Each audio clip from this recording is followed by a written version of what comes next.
listening to WBHM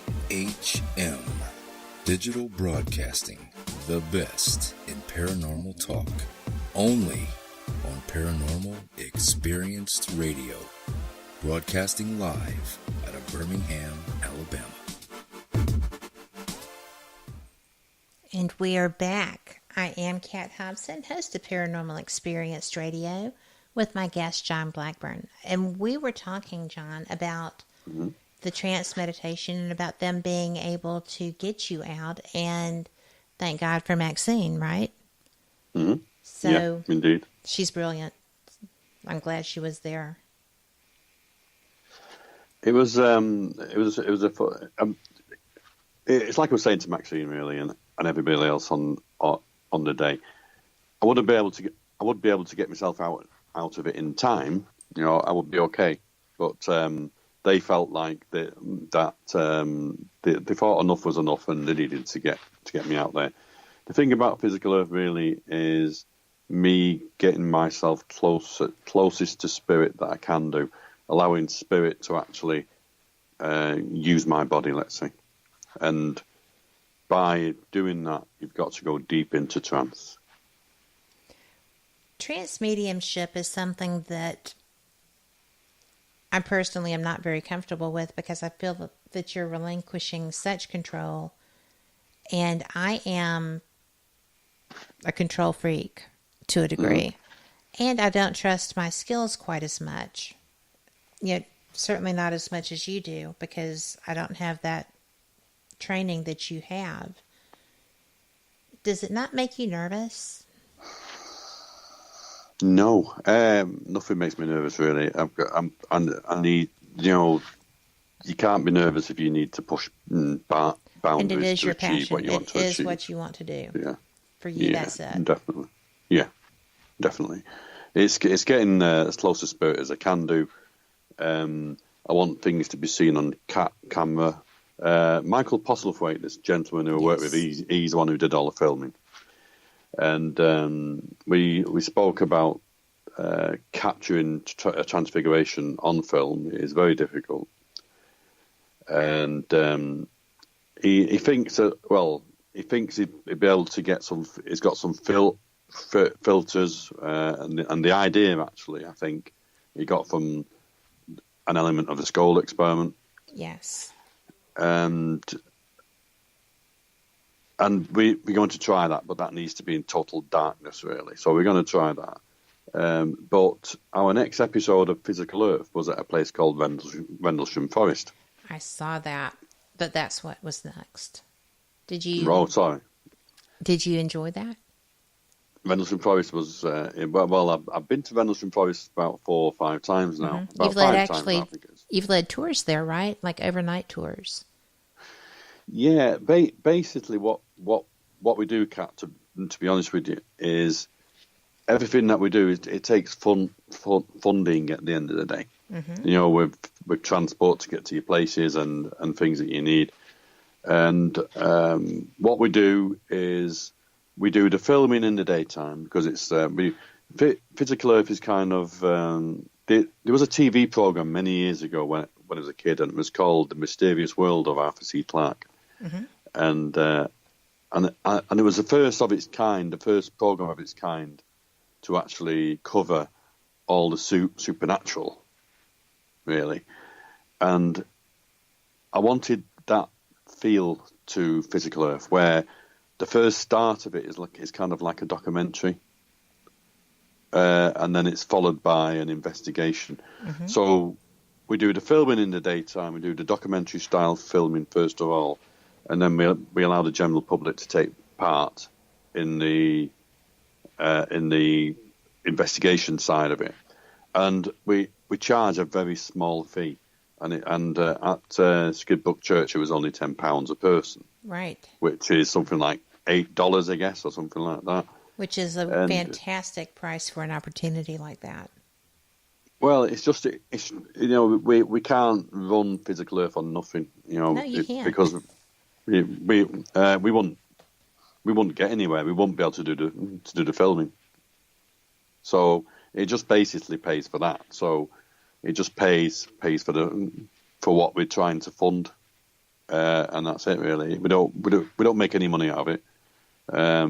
We just break even. Well, I think that I would go. I would go with y'all. I mean, I've seen Michael's work, and he's brilliant. And I've seen, through video, your work, and I just think it's neat. I would enjoy doing that. Yeah, it is. It's something to leave behind, isn't it? For one thing. Yes. And for another thing, Michael's quality of work is brilliant, and it's putting something out there which you feel proud of, isn't it? That which you've achieved as well, and for people to enjoy. Yes, and what you're achieving is opening the path for other people. I mean, you're trailblazing. Oh, well, that's pretty neat. Thank you. But Rendlesham Forest, it's been dubbed as Great Britain's Roswell, and as you know, and it's just such an amazing place, Kat. The energy there is immense, and Michael reckons that he's caught on film Transfiguration at Rendlesham Forest. Really? Yeah. I've yet to. I've seen it. It's shown me a clip, and I don't know what to make of it. Really, it is a bit strange. But I think when the time comes for it to be released, then just have a look for yourself and then see what you think. Well, I'm going to. Yeah. I love that stuff, especially when it's somebody that I know and respect doing it. I think that the Rendlesham had some profound physical effects on the individuals who were within range of the craft that were there, as well as just the forest itself, obviously. Did you experience when you were there, we're going to get into Transfiguration in the next hour also, but did you experience anything that led you to feel what happened to them? I'll tell you what we did experience, Kat, which was mind-blowing. And I saw it myself, not to the degree that other people saw what happened, but there's in the middle of Rendlesham Forest, there's an air base which was used by the United States Air Force, which was called RAF Woodbridge. Right. And there's a long path going down to the East Gate. Is it the East Gate? Well, anyway, it's a long path going down to a gate of the of RAF Woodbridge, and a lady called Nicola Johns. She had one of these infrared sights. You get on rifles, right? And it was in the dead of night, and she was looking down the path, and at this time, I went off to sort out some refreshments for people, and I got a call back, and I went back, and there was Maxine there. There was about 5 people there altogether, and Nicola Johns, and they're all looking through this sight, this infrared sight, and you could see. I didn't see as much as what they saw, but I'll tell you what they saw, and then I'll tell you what I saw. And they saw two very tall figures, very slender, not human-like at all. But I suppose it was hard for them to say how tall they were, but they said that they were very tall. Right. And they were alien looking in nature. Well, that's quite bizarre. Very. To be looking down a path in the forest through that. and see that. Mm. And when I got there, I looked for the infrared sight, and these two figures had gone off the path then.